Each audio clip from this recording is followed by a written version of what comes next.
بێگومان لە کوردستانی عێراق یا کوردستانی باشوور هێرش و داگیرکاریەکان بۆ سەر کوردستان لە سەردەمانی بە تایبەتی ڕژێمی بەعسەوە دەستی پێ کردووە و پاشان تورکیا و ئینجا ئێران و ئەمانەش بەڕاستی کاریگەری زۆر گەورەی بەجێهێشتووە لەسەر ژینگەکان لەسەر کوێرکردنەوەی کانیاوەکان و لەسەر ژینگە بەگشتی و خۆشمان نەزانین کە یەکێک لە با بڵێن زێویەکانی سەردەمی مۆدێرن دوورخستنەوەی مرۆڤ لە ژینگە.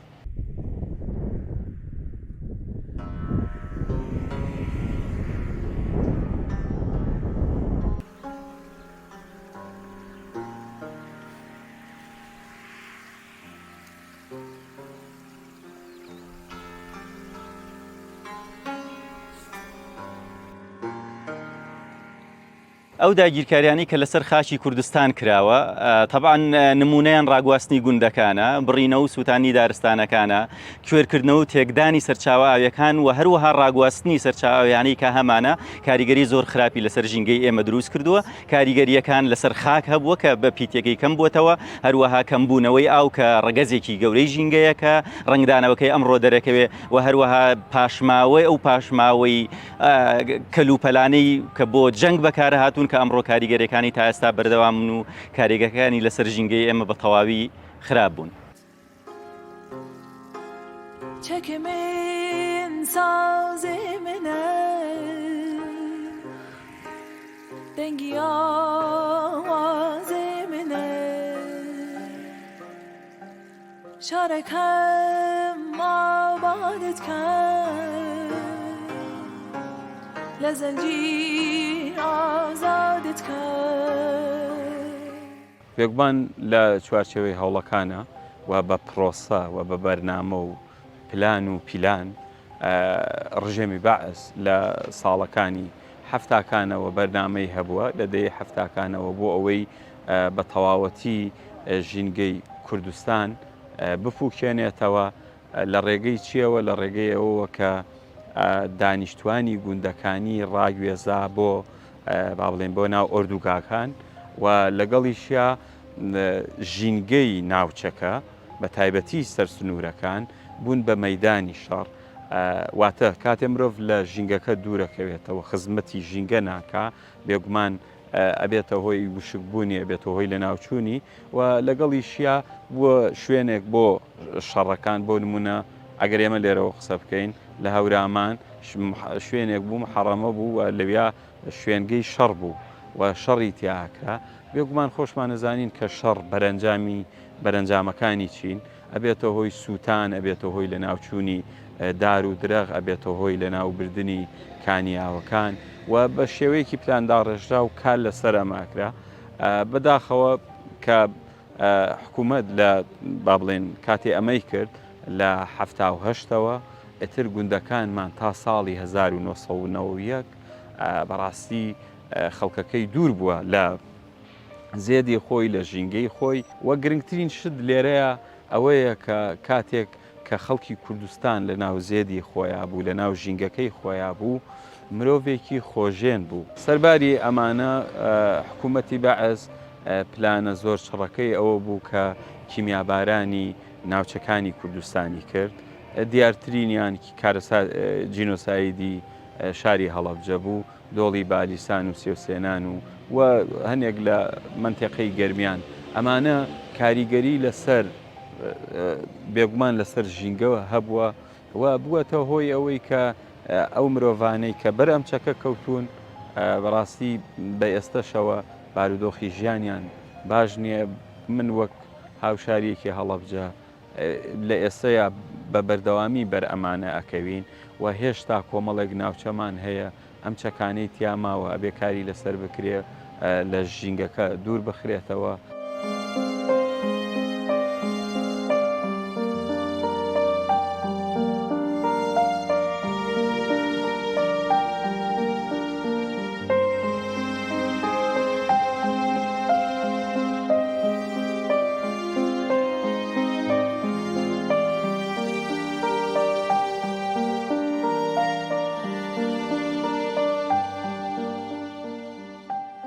یەکێک لەو داگیرکاریانەی کە ڕژێمی بەعز لە ڕابردووتە بەسەر ئێمەدا هێنای دەستبردن بوو بۆ گوندەکان بەڕاستی وێرانکردنی گوندەکان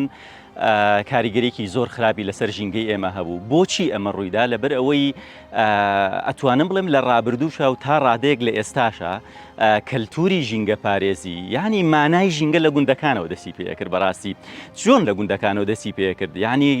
سەرچاوی سەرەکی بەرهەمهێنانی خۆراکی ڕۆژانەی شارەکان لە گوندەکانەوە بوون. ئەمەی بڕی ئەمە بڕینێکی گەورە بووە کاریگەریەکەی بەڕای من تاوکو ئێستاش هەیە بەسەر ئێمەوە ینی کاریگەری ئەو کاتێک کە ئەو گوندانە ڕاگوێزراون. من ژمارەی گشتی کوردستانم لانیە بەڵام لە ناوچەی ئێمە منتیقی هەڵەبجە و هەورامەند زیاتر لە 5,000 گوند ڕاگوێزران. ئاخر وەرە 5,000 گوند سەرچاوی خۆراکی ئەم شارانەی دەوروبەری منتیقی شارەزور و سلێمانی هەمووی لەسەر ئەم گوندانە بوون. بە تەواوی ئەمەی بنبڕ کرد. یەکێک لە پرەنسیپەکانی تری ژینگە پارێزی مەسەلەی دارستانەکان بوون. دارستانەکان ئەمانیش هەر سەرچاوەکان لە گوندەکان بوو. من بیرمانی بە بیرەوەری کورتی من لە منتیقی هەورامەندا دارستانێکی زۆر زۆر چڕتر هەبوو بەڵام هەمووی سووتان هەمووی بڕیەوە چونکە شێڵتەرێکی باش بوو بۆ هێزەکانی پێشمەرگە و ئۆپۆزیسیۆنەکانی ڕژێمی باس. لەبەرەوەی ئەوانی بڕێەوە ئەمەش کاریگەریکی زۆر خراپ. خۆتان ئەزانن دارستان ڕەگەزێکی گەورەی ژینگەیە هەم لە ڕووی پاراستنی زنجیرەی خۆراکی هەم لە ڕووی پاراستنی هەمە چەشنی زیندەوەران. طبعا هەمە چەشنی زیندەوەران نەمێنێ یەکێک لە پایە سەرەکیەکانی ژینگەشە لەبێ. بۆیە ئەلێرەدا ئەو دەستە ڕەشەی کە گوندەکانمانی داگیر کرد کاریگەرێکی زۆر خراپی لەسەر خاک و لەسەر ئاو لەسەر هەوای ئێمە دروست کرد بە بڕینەوەی دارستانەکان بە سووتاندنی بە ڕاگوێزانی بە نەمانی کوالیتی خۆراک. یەکێک لەو کاریگەری خراپانەی تر کە دروستی کرد بەڕاستی بە دوو شێوە دەستی بۆ گرمە مەسەلەی سەرچاوە ئاویەکان. سەرچاوە ئاویەکان ئەوەی پێی کرا کوێری کردەوە یعنی کوێرکردنەوەی سەرچاوەکان چونکە ئێمە ئەو کاتە گوندەکان بە زۆری پشتیان ئەبەستە سەر کارێز و ڕووبار و کانیاوەکان. ئەو کانیاوەکانی بە تەواوی کوێر کردەوە. کانیاوە گەورەکانیشی چی لێ کرد؟ پلانی هەبوو کە منتیقەکان بۆ نمونە گوندەکانی ڕاگواز چۆڵی کردن کاولی کردن شۆفلی لێدان پلانی هەبوو ئەو سەرچاوەیە ئیسفادەی لێ بکا بەڵام نەک لێرە لە منتیقەکانی خۆمان ڕایگوێزێ بۆ منتیقەکانی جنوب بۆ منتیقە عەرەبیەکان بە تەواوی پلانی ئەوەی هەبوو کە ئەم منتیقانە جارێکی تر ژیان بۆی نەگەڕێتەوە. ئەو دەستە ڕەشەی کە لە ڕابردووە ئەو گوندانەی وا لێ کرد ئێستا ئێمە کاریگەریەکانی دەبینین چونکە هەمیشە سیستەمی ژینگە ئاوایە. کاتێک ئەمڕۆ خراپە کارێک لە ژینگەدا دەکەی ڕەنگە 10 ساڵی تر 20 ساڵی تر 50 ساڵی تر کاریگەرێکی لەسەرنەوەکانی داهاتوو دەرکەوێت. یەکێک لە کاریگەریەکانی تریش مەسەلەی بەکارهێنانی چەکی کۆکوژ و کۆمەڵێک ئەوانەی پێیان دەوترێ پاشماوەکانی چەنگ. طبعاً ئەمە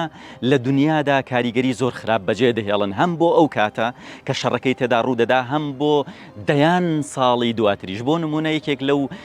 چەکە کۆکوژانەی کە ساڵی 1970 لە ناوچەی ئێمەدا لە شاری هەڵەبجە و دەوروبەری هەورامان و شارەزور و هەندێک ناوچەی تری کوردستان بەکارهێنا چەکی کیمیاوی و بەڕاستی چەکی کیمیایی یەکێکە لەو کێشە گەورانەی کە کاریگەریەکانی هەم ساتیە لەو کاتا کە خەڵکێکی زۆری لە ناوبرد و هەروەها ئەم کاریگەریانەش بۆ دەیان ساڵی تر دەمێنێتەوە. بۆ نمونە بەکارهێنانی کۆمەڵێک گازە کە گرنگترین گازی خەردەل بوو بەکارهێنا. ئاخر ئەمانە کۆمەڵێک مادەی دروستکراوی ژەهری کیمیاوین. ئەمانە ڕەنگە وەکو پێکهاتی خۆیان نەمێننەوە لە خاک و ئاو هەوای ئێمەدا بەڵام بە شێوازی تر خۆیان نمایان دەکەنەوە بە شێوازی تر دێنەوە ناو ژینگە کە پێیان دەوترێ ئاوەشی بووەوە. بەو دیراسانەی کە دوای کۆتای هاتنی شەڕی جیهانی دووەم کراوە هەندێک لە گازەکان بۆ 6 ساڵ 7 ساڵ 8 ساڵ ئاوەشی بۆیان دەمێنێتەوە دەچنە ناو پێکهاتەی خاک دەچن ناو پێکهاتەی ڕووەکەکان پێکهاتەی خۆراک بەڵام مەرج نییە لەو منتیقەی کە کیمیایەکە بەکارهاتووە. ئەگەری ئەوەی هەیە ئەم پێکهاتەیە چوبێ بۆ منتیقەیەکی تر چونکە لە ژینگەدا شتێک نییە پێ درێت سنوور لە هەر شوێنێک پیسبوونێک ڕووبدا ئەگەری ئەوەی هەیە دوای دایان ساڵ کاریگەریەکەی لە شوێنێکی تر دەرکەوێت. طبعاً یەکێک لەو کێشانەی تریش یەکێک لە کاریگەریە زەقەکان مەسەلەی گۆڕینی تۆپۆگرافی بوو. من ئەتوانم بڵێم لە مێژووی هاوچەرخی ئێمە بە خۆشحاڵیەوە کە فریانە کەوتەویشە بکە بەڵام ڕژێمی بەعس لە پلانیدا بوو بە تەواوی تۆپۆگرافی منتیقەکە بگۆڕێ. گۆڕانی تۆپۆگرافی ینی تەسەور کە بە تەواوی بنەماکانی ژینگەی ئێمەی دەگۆڕی لە ڕووی دارستانەوە لە ڕووی خەڵکەوە لە ڕووی کەلتورەوە لە ڕووی خواردنەوە لە ڕووی هەموو شتێکەوە.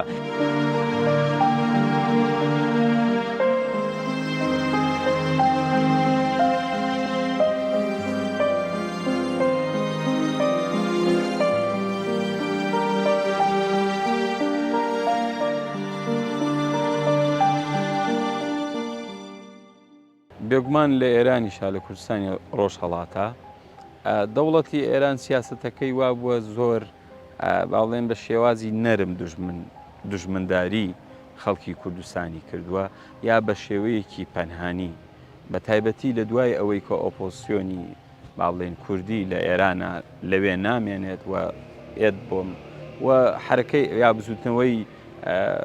باڵێن ڕزگاری خواست بە پارتە کوردیەکانی ڕۆژهەڵاتەوە لاواز بوون بێگومان چەنەها جار ئێران پەنای بردووەتە بەر سووتاندنی دار و درەخت و نمونەشمان بۆ ئەمە لەم ساڵا بوو کە ینی سپاس و دەستخۆشی بۆ ژینگە پارێزەکان کە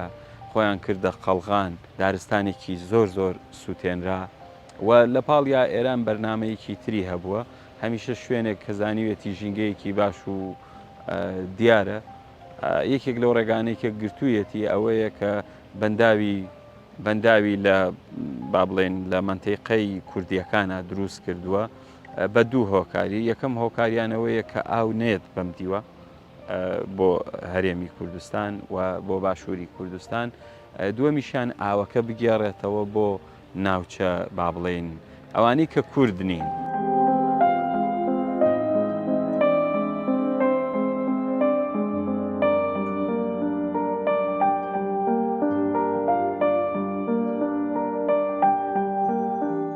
داگیرکاریەکانی وڵاتی ئێرانیش تەبعاً سەربارێکی گەورن بۆ ژینگەی ئێمە ژینگەی خۆمان ئەبم وەزعەیە دیسان ئەوانیش کۆمەڵێک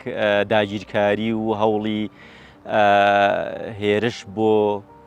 سەرخاشی کوردستان چ لە ڕووی ڕۆژهەڵاتەوە چ لە ڕووی باشووری ئێمە تەبعاً کۆمەڵێک کێشەی گەوری بۆ ژینگەی ئێمە دروست کردووە. یەکێک لەو کێشانە مەسلەی بردومانەکانە بردومانەکان دوو کاریگەری زۆر خراپی بۆ ژینگەی ئێمە دروست کردووە بەڕاستی کە ئەم بردومانانە هەم لە کۆنەوە و بۆ ئێستاش بەردەوامیان هەیە تا ئەم کاتەش ئێمە قسەکەین بردومانەکان بەردەوامن.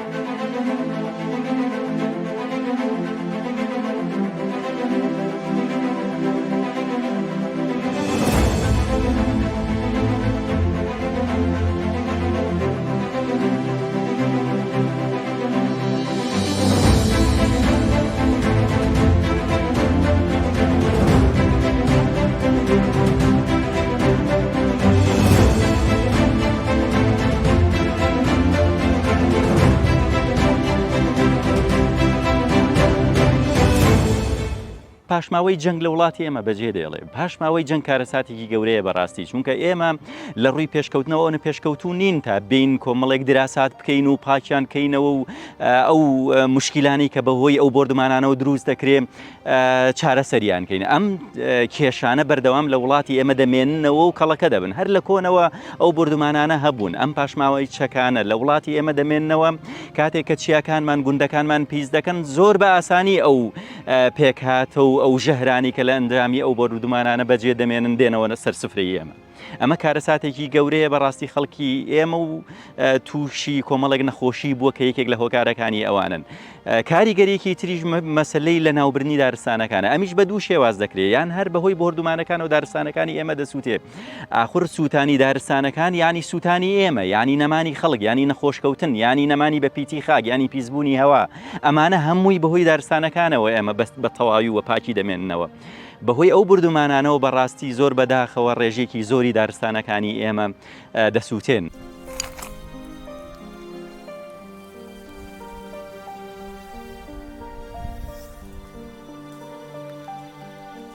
مەسلەی ئەوەی کە دارستانەکان بوونەتە شێڵتەرێکی باش بۆ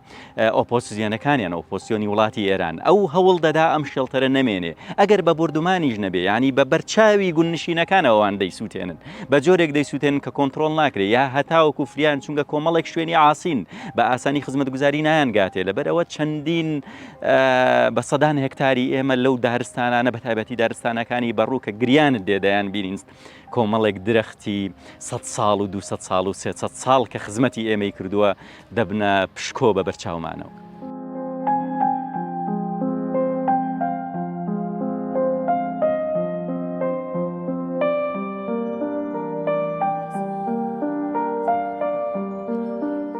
یەکێکی تر لە جۆرێکی تری جەنگ کە پێمان دەفرۆشێ مەسلەی خۆراکە مەسلەی ئەو خۆراکەی کە ئێمە لە وڵاتی ئێرانەوە بۆ نمونە هاوردەی دەکەین ئێرە طبعا ئێمە وڵاتێکی هەرێمێکی پیشەسازی نین تا بتوانین خۆمان خۆراکی خۆمان دروستکەین لەبەرەوەی زۆرینە ئەتیما دەکەینە سەر وڵاتی تورکیا یان وڵاتی ئێران بۆ خۆراکانە طبعا ئەوانیش ئەو خۆراکانە کوالیتیان باش نییە ینی لێرە چەندین دراسە کراوە لەسەر خۆراکە کە تەنانەت لەسەر سەوزەواتیان لەسەر پەتاتە لەسەر تەماتە ئەبینی من نمونەیەک باسەکەم ینی دراسەیەک لەم ماوەی پێشوایە ئێمە کردمان لەسەر پەتاتە ینی پەتاتەی ئێرانی ڕێژەیەکی زۆر نایترێتی تێدایە کارەساتی گەورە بۆ مناڵمان مناڵی ناو بێشکەوە ئەو مناڵانی کە ئیتر سەرچاوێکی باشن بۆ خۆراک پێیان هەتاوکو گەورەکان دروست دەکات ئەوەندە ڕێژەی نایترێتی تێدایە چونکە لە کاتی بەخێوکردنی و پەتاتا ئەوان گوێ نادن لەبەرەوەی بۆ ناوخۆی وڵاتی خۆیان نابێ بۆ ئێمە دەبێ.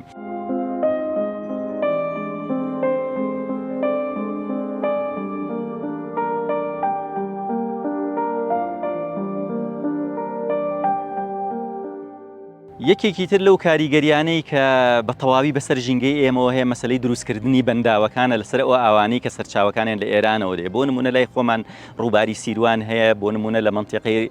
بتوێن و پشدەر زەی بچووک دێتە ناو کوردستانەوە بە تەواوی ئەمانە بەنداوی لەسەر دروست کردوون پلانی هەیە بە هیچ جۆرێک ئەو ئاوانە نەیەنە کوردستانەوە طبعا ئێمە پشتمان بەستووەتە سەر ئەو ئاوانە هەر کوردستان بەگشتی پشتی لەسەر کۆمەڵێک سەرچاوی ئاویە کە هەند زۆرینیان لە وڵاتی ئێرانەوە دێت ئەویش ئێستا لە پلانیدا هەیە ئەم ئاوانە بنبڕ بکات بە تەواوی دەستی خستووەتە ناو ئەو بابەتەوە سەرچاوە ئاویەکانی ئێمەی وشک کردووە کە ئەمەش کاریگەریەکی زۆر خراپ هەم لەسەر کشت و کاڵ و سەرچاوی خۆراکی ئێمە دروست کردووە هەم لەسەر ژینگەی ئێمە دروست کردووە ئێستا بڕۆ بە چاوی خۆ دەبینی ڕێژەکەی ئەتوانم بڵێم لە 90 کەم بووەتەوە.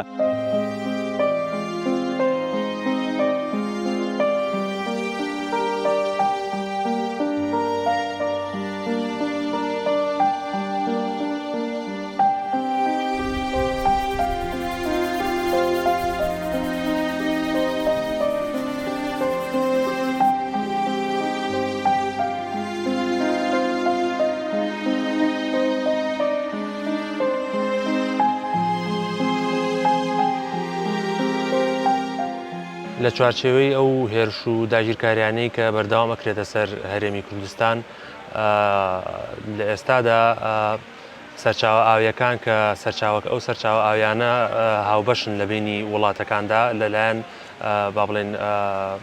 وڵاتانەوە گیرێتەوە لە ڕۆژهەڵاتی کوردستان و لە باکووری کوردستان دروستکردنی ئەم بەنداوانەش کاریگەری لەسەر ژینگە دروست دەکات بۆ نمونە لە کە ڕووباری سیروان با بڵێن لە ڕۆژهەڵاتی کوردستان وڵاتی ئێران گرتوێتیەوە کاریگەری لەسەر جوتیاران لەسەر ڕاوچیەکان ئەوانی کە ڕاوماسیەکان بژێوی ژیانیان لەسەر ئەوانەیە لە کاریگەری لەسەر هەموو شتانە داناوە و باوڵێن ژیانی لەم ناوچەیەدا بە تەواتی قورس کردووە.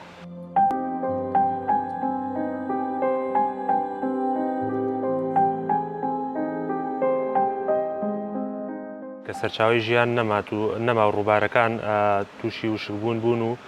ئەو سەرچاوانە کۆتاییان پێهات خەڵکی ئەو دەڤەرە پێویستە ناوچەکانیان بەجێ بێڵن و بچنە شوێنێکی کەوە بۆ ئەوی ژیانێکی شایستە بۆ خۆیان دەستەبەرکەن. ئەمانەش لە ئەنجامی داگیرکاری و چاوچنۆکی وڵاتانەوە دروستە بێت کە بەنداوەکان بۆ خۆیان بەکارێن نۆیگرنەوە و ڕێگەنایان بۆ شێوەی کە هەر لە کۆنەوە هاتووە بەکار هاتووە وڵاتانی تری سادی لێ بکەن و سوودی هەبێ بۆیان. لە کاتێکدا کە لە ڕابردووایە با بڵێن لە سەرەتای دروستبوونی شارستانێتی مرۆڤایەتیەوە مرۆڤەکان هەمیشە هەوڵیان ناوە لە شوێنێکا ژیان بکەن کە شوێنێکی گونجاو بێت و بتوان ژیانی تیا بەسەر بەرنەوەی چ لە شوێنە گونجاوانە لە نزیک ئاوەکانەوە ئیتر ئایا دەریا بێ یا ڕووبار یا سەرچاوەیەکی ئاوی ڕاستەوخۆ بێت لەو شوێنانە پێویستیان کردو بمێننەوە و کوردستانی ژێکێک بووە لەو ناوچانەی کە زۆرترین سەرچاوی ئاوی تیا بووە هەم لە ڕووبارەکان هەم لە سەرچاوەکانی کە خۆی تایە هەبووە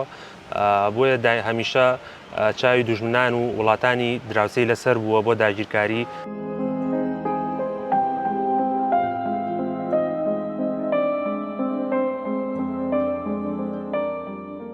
ئەم وێنەیە کە هەڵم ژاردۆ بۆ کێشانی تابلۆکەم وێنەی ڕووباری سیروانە. ئەم ڕووبارە پێشتر سەرچاوایەکی سەرەکی ژیانکردن بووە بۆ ڕاوماسی بەکار هاتووە کەی بینن بەلەمێک لە ناو وێنەکەی هەیە بەڵام چواردۆرەکەی هەمووی وشک بووە و باڵێن ئارزەکەی قڵیشی بردووە لەبەروی ئاوەکە گیراوەتەوە پێشتر خەڵکانێک ڕاوەماسییان تیا کرد و کشتتوکڵ لە چواردەوری ئەم ڕووبارە ئەکرا بەڵام ئێستا مەترسی کەوتۆتە سەری با بڵێن ئەوە زیندەوەریتیان نەماوە با بڵێن ڕووبارەکە لەبەروی ئاوی لێنە.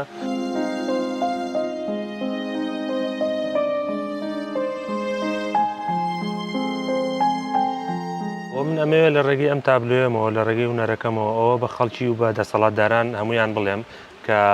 بەڕاستی مەترسیێکی زۆر گەورە ڕووی لە کوردستان کردووە، پێویستی بە چارەسەرکردن هەیە، پێویستی بە وشاربوونەوە هەیە.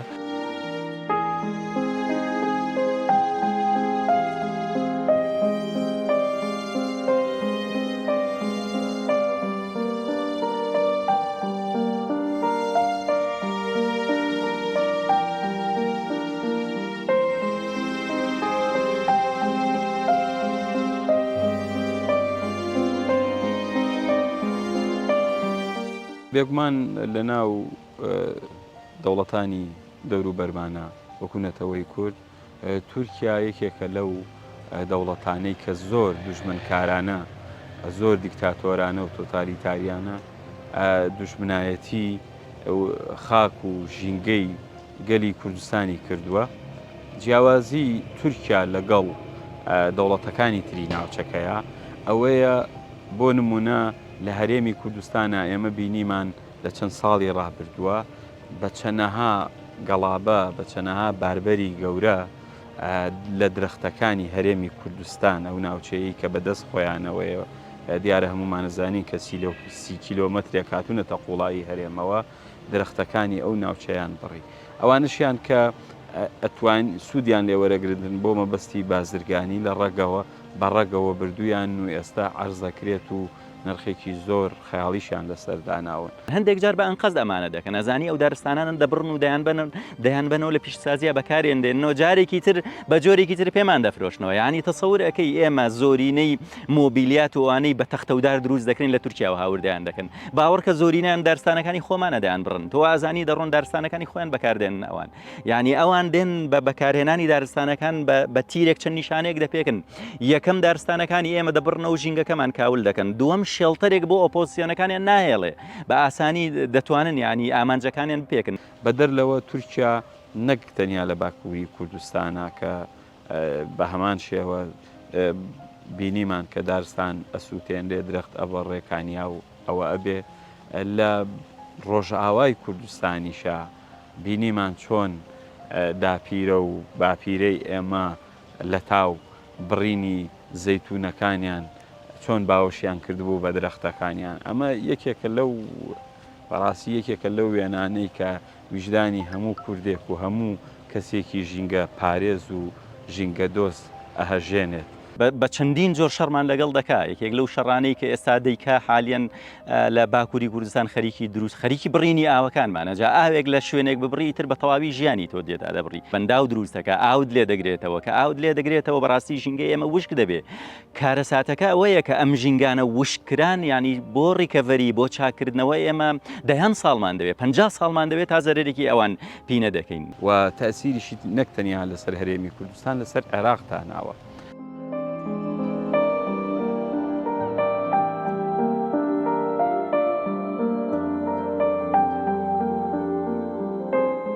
یەکێکی تر لەو شەڕانی کە تورکیا زیانێکی گەورەی بە ئێمە گەیاندووە مەسەلەی بۆمبارانکردنە. وەکو هەرێمی کوردستان ڕۆژاوای کوردستانە و باکووری کوردستان بە هەمان شێوە بە بەردەوامی لە ڕێگەی چەکەوە ئەنفالی ژینگەی کوردستان نەکرێ بە هەموو بەشەکانیەوە. هەر لە کۆنەوە تاوەکو ئێستاش هەروەکو شانبەشانی وڵاتی ئێران ئەوانیش خەریکی سووتاندنی ژینگەمان و وێرانکردنی و پیسبوونی ئاو هەوای ئێمن. بۆ نمونە ئەو بۆمبارانی کە بەکاردێنە کە بەداخەوە وڵاتی تورکیا زۆر سەختتر و قورستر ئەم بۆردومانمان دەکات. دەبینی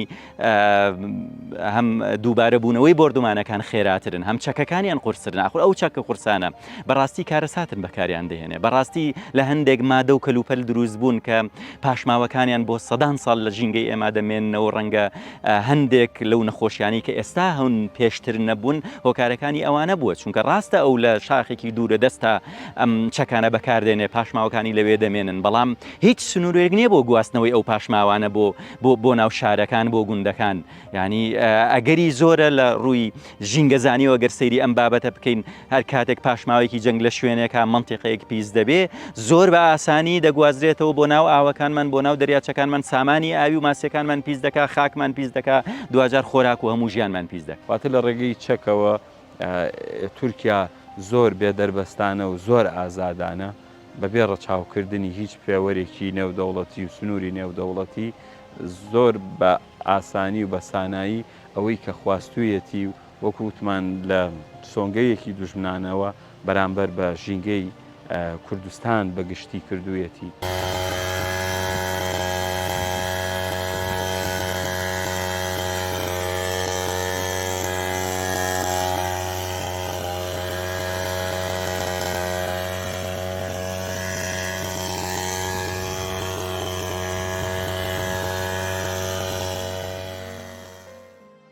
بەڕاستی کارساتبارە بەکارهێنانی کیمیایی بۆ ناوچەکانی ئێمە کە تورکیا دەستی داوەتێ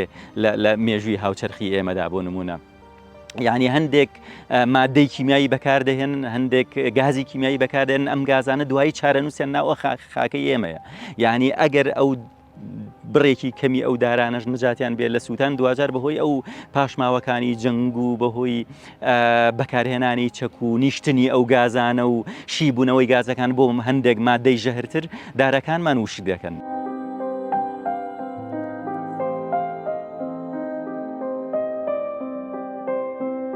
طبعاً لەلایەکی ترە وڵاتی تورکیا شانبەشانی وڵاتی ئێران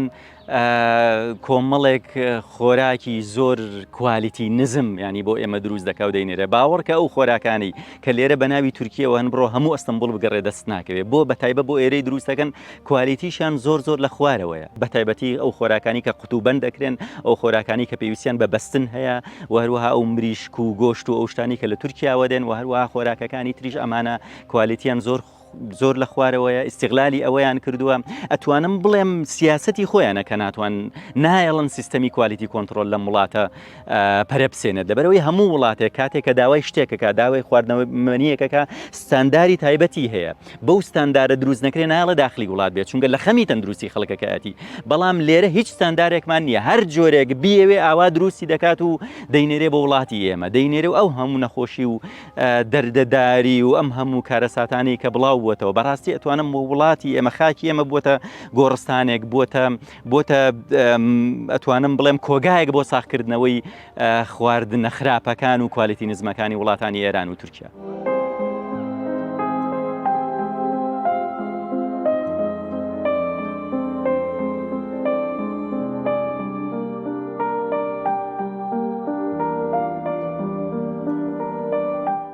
من هیوام هەیە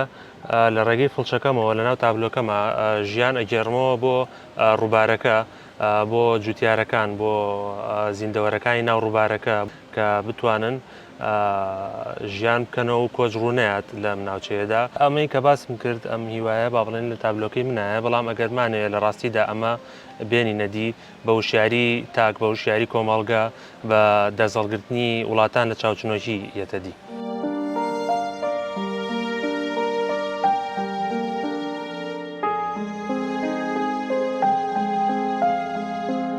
بۆ ڕێگری لەم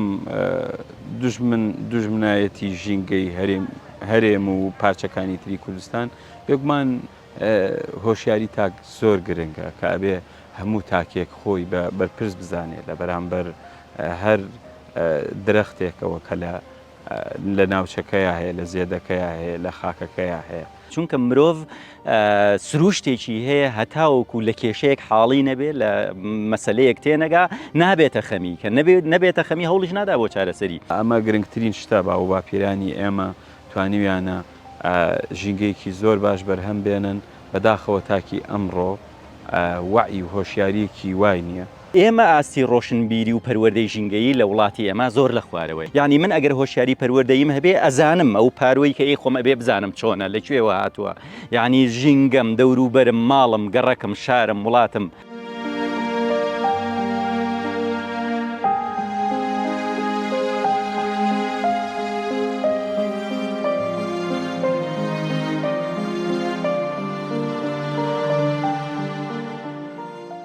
حکوومەتی هەرێمی کوردستان